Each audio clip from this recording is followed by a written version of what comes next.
Bienvenue dans le podcast de Resop, la plateforme de l'entrepreneuriat local. Toi aussi tu penses créer ta boîte ? Alors découvre dans ce podcast l'intérêt de faire un business plan. Nos experts partenaires partagent avec toi conseils, savoir-faire, astuces et expériences. Ils décryptent les ateliers qu'ils animent dans notre parcours Réussir sa création. Avec eux, tu vas découvrir l'univers de l'entrepreneuriat et les étapes clés avant de te lancer. Bienvenue dans le podcast de Resop, la plateforme de l'entrepreneuriat local pensée par et pour les entrepreneurs du nord de la Haute-Savoie. Aujourd'hui, on parle d'assurance ou comment protéger son entreprise et son dirigeant. C'est l'atelier 5 du cycle Bâtir son projet. J'ai le plaisir d'accueillir Stéphane Paco, chargé de clientèle, marché, entreprise et professionnel chez Vigny de Pierre Assurance. Bonjour Stéphane. Bonjour Thierry. Et Romain Gibert, expert comptable associé chez Fiduralp. Bonjour Emma. Bonjour. Alors, on va faire déjà connaissance ensemble. Stéphane, peux-tu nous présenter le cabinet Vigny de Pierre Assurance ? Cabinet Vigny de Pierre, c'est un cabinet d'assurance de 40 ans, historique en Haute-Savoie. Aujourd'hui, moi, je suis en charge de tout ce qui est le marché de l'entreprise et professionnel auprès du cabinet. Et Romain, le cabinet Fiduralp ? Oui, donc je suis expert comptable chez Fiduralp, cabinet d'expertise comptable sur la Haute-Savoie, d'une trentaine de personnes, et on suit particulièrement les créateurs d'entreprises. La question des assurances est un vrai sujet quand on porte un projet de création ou de reprise d'entreprise. Ce sont des questions qu'il ne faut pas négliger au moment de la structuration du projet. C'est un sujet qu'on traite donc dès la rédaction de son business plan. Il y a l'assurance des biens de l'entreprise, des dommages que son activité peut causer, et des humains avec le sujet de la prévoyance du dirigeant. C'est de cela dont nous allons parler aujourd'hui, mais avant de rentrer dans le vif du sujet, j'ai quelques questions un peu plus personnelles à vous poser parce que chez Resop, chaque partenaire expert dont vous faites partie est un membre à part entière de la communauté. Alors Stéphane, pourquoi as-tu choisi ce métier ? J'ai choisi ce métier pour être en relation avec mes clients, d'être proche de mes clients. Et c'est un métier qui permet d'accompagner chaque projet, chaque personne tout au long de leur vie, et c'était important pour moi. Au départ, je suis comptable, j'ai fait un cursus d'expertise comptable, mais j'étais trop présent dans les chiffres et pas assez en contact de personnes. Or, l'assurance aujourd'hui m'a amené sur ce chemin-là, et il est important pour moi d'accompagner toute personne et donc les projets de Resop. C'est le contact humain qui te plaît, la relation humaine dans ce métier ? Tout à fait, et de prendre connaissance et de suivre les personnes qui ont un projet d'entreprise. Et Romain ? Qu'est-ce qui a motivé cette activité ? Alors pour tout vous dire, je suis arrivé dans le métier de la comptabilité un petit peu par hasard. Je savais que dans ce métier, j'aurais du travail, que j'étais pas trop mauvais en maths, et il paraît qu'en comptabilité, ça aide un petit peu. Puis étape par étape, j'ai vu que ce métier me plaisait de plus en plus, dans le sens où on a une diversité. Plus on monte finalement en compétences, plus on a une diversité qui ne s'arrête justement pas aux chiffres. Alors, depuis combien de temps êtes-vous tous les deux chez Resop, tout d'abord, Stéphane ? Le groupe Vigny de Pierre est présent depuis le début de leur histoire auprès de Resop. Pour ma part, je suis dans la communauté depuis 3 ans et j'accompagne chaque projet depuis cette période. Pourquoi tu décides de prendre le temps d'accompagner ces porteurs de projets ? Parce que chacun a un emploi du temps chargé, mais toi, tu prends le temps aussi, comme tous les partenaires de Resop. Avant tout, je suis un assureur et j'aime mon métier. Et il est important de présenter ce métier-là à ces personnes qui ont décidé de créer leur entreprise, parce que l'assurance reste quand même un domaine important et qui est souvent négligé par rapport à leur projet, puisque pour eux, souvent, on est un coût. Mais attention, on est là aussi pour protéger. Romain, de ton point de vue, quelles sont les qualités qu'il faut avoir pour être un bon entrepreneur aujourd'hui ? Alors pour moi, un bon entrepreneur doit avoir la tête sur les épaules, mais il doit aussi avoir un petit grain de folie pour se dire « j'y vais, je me lance ». Se lancer dans l'inconnu, c'est pas toujours facile. C'est pourquoi il me semble important d'être bien accompagné. Les ateliers Resop participent grandement à cet accompagnement. Ensuite, pour moi, être un bon entrepreneur, il faut comprendre que c'est le fait de naviguer entre 2 métiers. Son métier de base, que l'on connaît, dont on est expert normalement, et l'aspect, on va dire, administratif, de gérer ses prix, sa marge, sa trésorerie, ses papiers, tous les mois. La communication est aussi un élément important. Savoir communiquer avec son client, négocier avec ses fournisseurs, manager ses équipes. Voilà pour moi les points importants d'un bon entrepreneur. Un bon entrepreneur est quelqu'un de polyvalent et aussi de responsable. On va le voir avec les assurances. Stéphane, quelles sont les 4 principales assurances professionnelles auxquelles il faut penser ? L'assurance professionnelle importante pour moi est la responsabilité civile professionnelle. C'est la garantie vraiment de base et quasiment obligatoire pour chaque entreprise, puisque c'est avant tout de se protéger par rapport aux autres. Ensuite vient l'assurance dommage aux biens, car il y a un investissement, donc il faut aussi protéger ses biens matériels. Ensuite, il y a une responsabilité civile en tant que locataire ou propriétaire, ça reste quand même important. Et enfin, la protection juridique et pour finir, la perte d'exploitation. On verra tout ça dans le détail après. Avec Romain, j'aimerais qu'on reparle de la protection sociale du dirigeant. Qu'en est-il exactement ? Alors, si on veut donner une définition, la protection sociale, c'est cotiser pour toucher des indemnités journalières en cas d'accident ou de maladie, que ce soit professionnel ou non professionnel. C'est aussi s'assurer contre les coûts induits par des problèmes de santé. Et c'est enfin préparer au mieux sa retraite. Quand on devient entrepreneur, il faut mettre en place sa protection sociale d'une manière assez importante. Cette protection, elle est en 2 blocs. Ces 2 blocs, justement, pendant les ateliers RESOP, on les analyse en détail et on regarde le coût et la protection que permettent cette protection sociale, justement.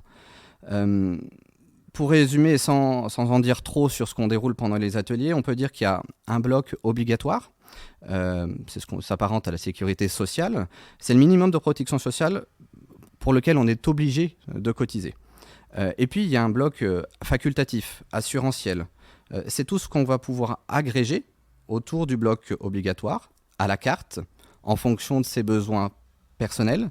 Ce bloc regroupe notamment la mutuelle ou la complémentaire santé, la prévoyance facultative et la retraite supplémentaire, en complément, encore une fois, de ce premier bloc obligatoire. La protection sociale, c'est donc un élément essentiel sur lequel il faut s'en pencher dès la création de sa structure, voire même peut-être en amont de la création. Il est important toujours d'anticiper toutes ces obligations d'assurance. On parlait d'obligations d'assurance avec la responsabilité civile professionnelle. Stéphane, est-elle obligatoire ? Non, elle n'est pas obligatoire, sauf pour certaines professions, comme les professions réglementées, avocats, architectes, experts comptables, où là, effectivement, on a une obligation d'assurance, mais si elle n'est pas obligatoire, elle est quand même fortement conseillée. Imaginons aujourd'hui un restaurateur qui offre des plats et sur lesquels il peut y avoir une contamination à n'importe quel microbe et qui serait amené à contaminer donc ses futurs clients.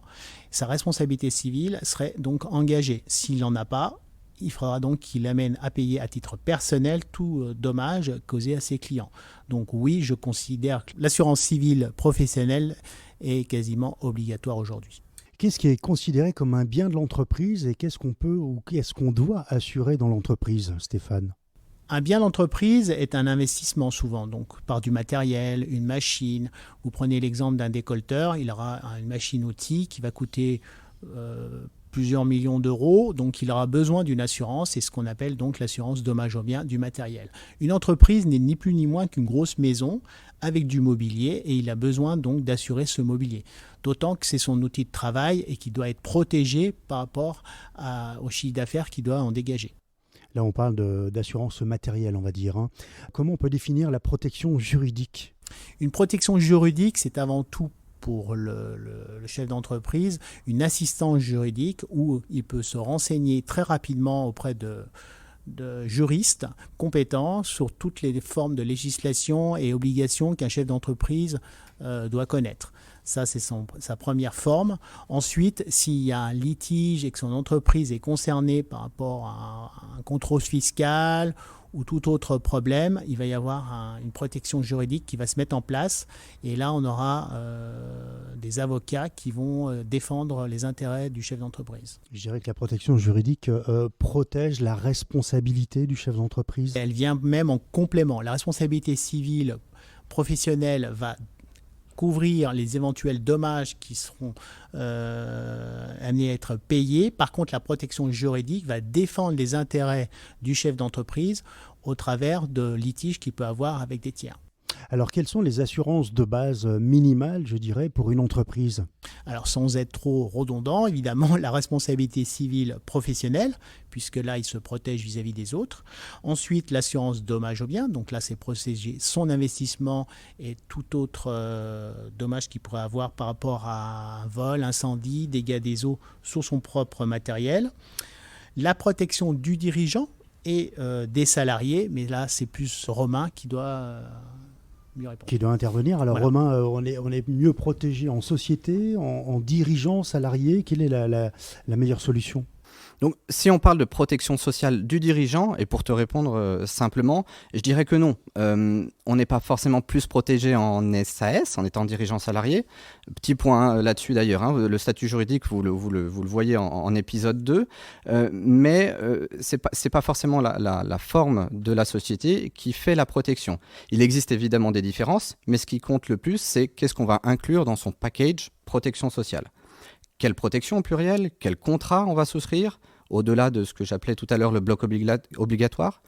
Et surtout, une chose à retenir, c'est plus on arrive à se verser un bon salaire, plus on cotise. Plus on cotise, plus on est protégé. Ne pas vouloir ou ne pas pouvoir se rémunérer, quand je parle de rémunération, je parle d'un salaire régulier, mensuel, et bien finalement, c'est perdre en protection sociale. Il vaut mieux s'assurer un salaire, on va dire, moyen correct tout au long de l'année et cotiser chaque mois plutôt que d'avoir un salaire en dents de scie. Un mois, on peut prendre un bon salaire et le mois d'après, on ne peut pas payer ses cotisations. Oui, effectivement. Et puis, je rebondirai un tout petit peu là-dessus, Thierry. C'est effectivement, on parle souvent d'une distinction entre rémunération, salaire et dividende. Il est évident qu'en termes de protection sociale, il faut aller vers de la rémunération régulière si on le peut. Alors, je suis chef d'entreprise. Il m'arrive, comme tout le monde, de tomber malade. Comment m'assurer un revenu en cas de maladie ? Alors, comme j'en ai parlé tout à l'heure, on a un bloc obligatoire, c'est-à-dire que du moment qu'on se rémunère, qu'on est à jour de ces cotisations obligatoires, on aura forcément un minimum de protection sociale par le versement d'indemnités journalières, normalement sur la durée de son arrêt. Durant les ateliers RESOP, on détaille cette partie à l'aide d'exemples pour se dire « Ok, je cotise tant, mais j'ai le droit à quoi à la sortie ?» On s'aperçoit malheureusement que le régime obligatoire est rarement suffisant et il est nécessaire de prendre un contrat facultatif, prévoyance, pour s'assurer. Il faut aller voir son assureur, il faut lui dire « Ok, j'ai besoin de temps pour vivre, de quoi ai-je besoin en termes d'assurance pour assurer ce minimum vital ?» Alors, on parle souvent de carence dans ces contrats d'assurance. Qu'est-ce que c'est que la carence ? La carence, c'est finalement une période où vous n'allez pas être indemnisé. Donc, c'est quelque chose qu'il faut absolument il faut en avoir conscience et bien regarder avec son assureur. On parle de jours, ça peut aller jusqu'à 30 jours, parfois plus. Oui, c'est exact. C'est-à-dire 30 jours pendant lesquels on n'a pas de revenus. Oui, donc c'est là où l'assureur peut venir en complément et avoir des délais de carence qui peuvent être raccourcis. Alors, est-ce qu'il est obligatoire, par exemple, de prendre une protection complémentaire, une prévoyance ? Est-ce que c'est une charge importante pour l'entreprise ? Effectivement, c'est une charge importante. Mais il faut bien comprendre qu'en fonction du contrat que l'on va choisir, ça pourra être une charge qui sera déduite comptablement, fiscalement, au niveau de la société. On peut avoir un gain fiscal, finalement, un avantage fiscal à prendre ces contrats.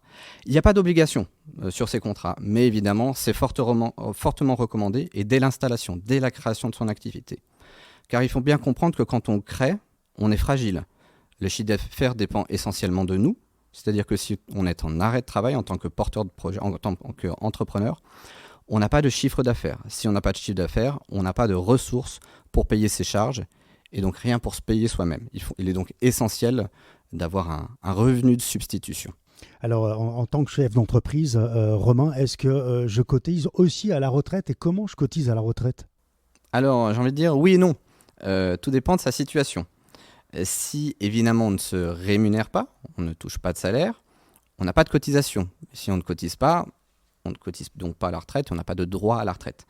En fait, vous pouvez être chef d'entreprise et ne pas vous rémunérer ou être en dessous d'un certain seuil de rémunération qui fait que vous pouvez ne pas valider votre trimestre à la retraite.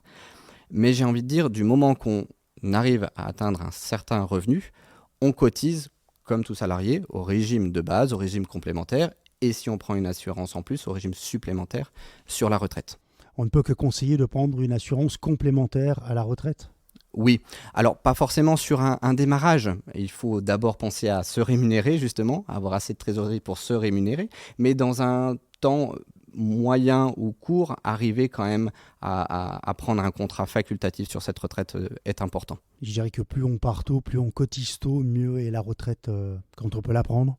Oui, surtout vu les événements, vu l'actualité. Vu l'actualité, on va dire effectivement, il y a un besoin criant de se protéger au mieux sur cette partie-là.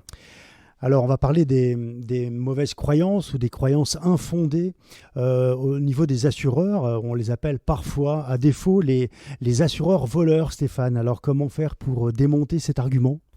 Oui, effectivement, je rencontre souvent cet argument. Simplement, j'alerte quand même chaque personne ou quand je suis interpellé par rapport à ça. Un assurance, avant tout, est là pour protéger des biens ou des personnes. Et souvent, il faut regarder sur des dommages qui sont très, très importants.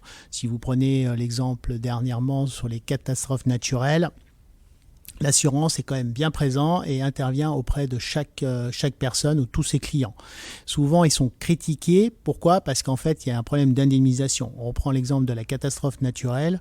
Aujourd'hui, la catastrophe naturelle, il faut qu'il y ait un décret auprès du journal officiel et on est obligé d'attendre ce décret pour pouvoir intervenir. Ensuite, l'autre problème, et souvent qui est rencontré par les assureurs, c'est indemniser. Pour pouvoir indemniser, il faut qu'on ait des montants. Souvent, les artisans sont extrêmement pris puisque c'est des circonstances très graves et toute société est obligée d'intervenir et ils n'ont que 2 bras. Donc forcément, les devis viennent tardivement et les factures viennent tardivement. Mais nous, on est là pour indemniser et non forcément réparer. Donc ça prend un peu de temps. Mais il n'empêche que lorsque le sinistre a eu lieu, les personnes sont forcément récupérées leurs biens. J'ai des exemples criant où j'ai une maison qui a brûlé à Noël pour un de mes clients et sa maison a été reconstruite totalement en neuve. Il a pu refaire d'autres pièces, aménager sa maison, elle est totalement neuve. Alors on va terminer cet épisode par des anecdotes du vécu peut-être, Romain, au niveau de cette activité. Alors quand on parle de protection sociale ou d'assurance, malheureusement on a du mal à imaginer une situation drôle, une anecdote qui va parler à tout le monde. On a plutôt un « Allô mon expert comptable » ou « Allô mon assureur ». Au fait, j'ai eu un accident, comment suis-je protégé ? En revanche, si vous voulez, pour vous dire combien des fois les clients comptent sur les conseils, un assureur, un expert comptable, un avocat, je peux vous faire le parallèle avec une situation vécue. Et j'ai une cliente qui m'appelle un matin très tôt. Elle tient un salon de coiffure. Elle me dit, tout affolée, elle venait d'ouvrir son salon, elle venait de créer, il y a 1 mois auparavant. Elle me dit, Romain, je viens d'arriver au salon, je me suis fait cambrioler. Et là, elle me dit, j'ai pensé à vous appeler en premier, que dois-je faire ? Je lui ai dit, mais êtes-vous allé porter plainte ? Et elle me répond simplement, ah non, vous avez raison, j'y vais, merci, et elle raccroche. Cette petite anecdote pour vous dire que tout entrepreneur, effectivement, il faut qu'il soit bien entouré. RaisUp y participe. Mais en tant que créateur, on doit aussi bien avoir conscience qu'en créant sa société, on doit la gérer de A à Z. Personne ne le fera à notre place. On peut être très bon sur son métier de base, mais sa société peut, je vais parler vulgairement, mais se casser la gueule. Donc, si vous voulez, pour résumer cette anecdote, c'est pour moi, entreprendre, c'est savoir gérer à 360 degrés. Stéphane, une anecdote peut-être sur l'activité d'assureur ? Alors moi, une anecdote sur ça m'est au début de ma carrière, effectivement, où j'assurais plus du particulier que les professionnels. Et j'ai une dame très gentille qui m'appelle. Bonjour Stéphane, voilà, je voudrais changer de voiture. Ma voiture rouge. Alors c'est resté en mémoire parce qu'évidemment pour un assureur, quand un de ses clients l'appelle, alors certes on connaît quand même bien ses clients, mais de changer sa voiture rouge pour moi c'était un peu compliqué. Donc ça m'a bien fait rire. Alors je sais que c'était le début de mon assurance, mais en tout cas depuis 30 ans ça m'a resté en tête et j'ai toujours cette histoire. Un assureur est très proche de ses clients. Et ils pensent qu'on connaît tous d'eux, ce qui est assez vrai, puisque de toute manière, aujourd'hui, on suit tout au long de leur vie, en fait, de la naissance, leur vie professionnelle, les divorces, toute situation matrimoniale, voire même jusqu'au décès. Et on fait partie intégrante de leur famille quelque part, et tant mieux. C'est un avantage. Simplement, parfois, ils oublient qu'on a besoin d'un numéro de contrat, au moins du numéro d'IMAT, parce que je ne vais pas forcément savoir sur les 3 ou 4 voitures qu'ils peuvent posséder, quelle est la rouge, la blanche, la jaune ou la verte. Et j'ai trouvé ça plutôt drôle. Alors, pour résumer, dans cet épisode consacré à l'assurance de son entreprise et de son dirigeant, nous avons vu que pour l'entreprise, il est fortement recommandé de souscrire une assurance en responsabilité civile professionnelle. Elle n'est pas obligatoire, mais peut être réglementée pour certaines professions. Elle est principalement destinée à se protéger des autres. Toujours pour l'entreprise, l'assurance dommage aux biens, pour protéger le matériel qui nous permet d'exercer son activité. Il y a également l'assurance en responsabilité civile en tant que locataire ou propriétaire, la protection juridique qui assiste et protège le chef d'entreprise en cas de litige, et enfin l'assurance pour la perte d'exploitation. Elle peut être salvatrice en cas de gros coup dur pour couvrir la perte de chiffre d'affaires. Maintenant, pour le dirigeant, il y a 2 blocs. Le premier qui est obligatoire, c'est la protection sociale. En effet, il est important de s'assurer socialement pour toucher des indemnités en cas d'arrêt de travail, par maladie ou par accident. Et puis le bloc non obligatoire qui prévoit la complémentaire santé. Ici, le montant des cotisations est lié au salaire du dirigeant. Le salaire doit permettre en effet d'assurer régulièrement chaque mois ses cotisations pour bénéficier de sa protection sociale. Enfin, pour les plus prévoyants, les cotisations pour sa retraite future auxquelles il faut penser de préférence dès le début de son activité. Messieurs, merci d'avoir partagé avec nous votre expertise. Merci. Merci Thierry. Pour rappel, Stéphane Paco, tu es chargé de clientèle marché, entreprise et professionnel chez Vigny de Pierre Assurance. Et Romain Gibert, tu es expert comptable associé chez Fiduralp. Vous faites partie des experts de RESOP qui donnent de leur temps pour aider les porteurs de projets. J'espère que le projet de création de reprise d'entreprise de nos auditeurs se sera enrichi de nos échanges. Chers auditeurs, vous avez trouvé cet épisode intéressant? Eh bien, dans le prochain, on poursuit le décryptage du business plan en parlant de communication. À très vite. Tu as la chance d'habiter un des territoires qui cofinance RESOP? Passe du podcast à l'atelier. Plus d'infos sur resop.org. REZUP.org.